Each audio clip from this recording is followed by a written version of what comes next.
Hi guys, today I will explain how to withdraw USD BEP-20 from Trust Wallet. This process will be simple and easy. The first thing is open the Trust Wallet application, and once it will be open, scroll down, and on the last you can see the desired crypto. Click on it, and here you have to tap on the option Send.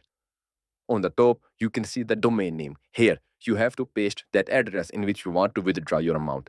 Like I want to withdraw this in my Binance account, so that's why I will minimize it and will open my Binance. Now, my Binance application is open. Click on the option Add Fund, which is on the right top. And here you have to select the second option, Deposit Crypto. In the search bar, you have to search for USDT. Click on it.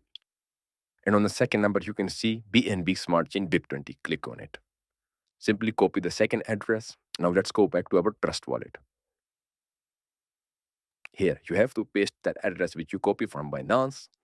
And here you have to enter the amount which you want to withdraw from Trust Wallet to Binance.